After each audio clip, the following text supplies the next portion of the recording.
Mark எழுதின சுவிசேஷ புஸ்தகம் 2ஆம் அதிகாரம் 10வது வசனம். பூமியிலே பாவங்களை மன்னிக்க மனுஷகுமாரனுக்கு அதிகாரம் உண்டு என்பதை நீங்கள் அறிய வேண்டும். நீங்க அறிந்து கொள்ள வேண்டும். முதலாவதாக என்ன அறிந்து கொள்ள வேண்டும் என்றால், உன் பாவங்களை மன்னிக்க மனுஷகுமாரனாகிய இயேசு கிறிஸ்துவுக்கு அதிகாரம் உண்டு என்பதை அறிய வேண்டும்.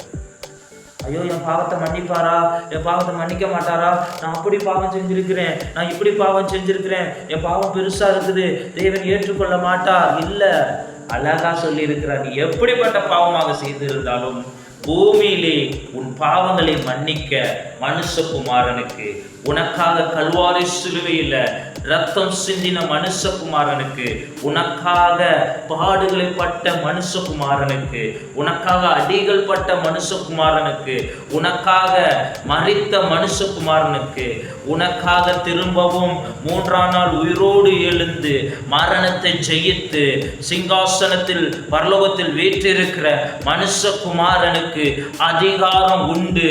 அவர் என் பாவத்தை மன்னிப்பார் என்று நீ அறிய வேண்டும். அறிந்து அதன் மேல் நம்பிக்கை வைக்கும் பொழுது உன்னுடைய பாவங்கள் மன்னிக்கப்படும்.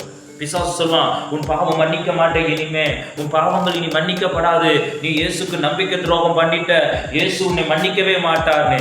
ஆனால் இயேசு சொல்லுகிறார், உன் பாவங்களை மன்னிக்க மனுஷகுமாரனா இருக்கிற இயேசு கிறிஸ்துவாகிய எனக்கு அதிகாரம் உண்டு என்பதை நீ முதலில் அறிந்து கொள்.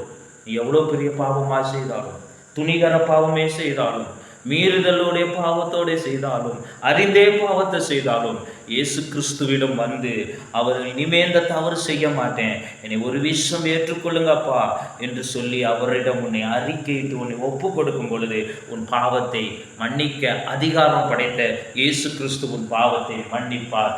இந்த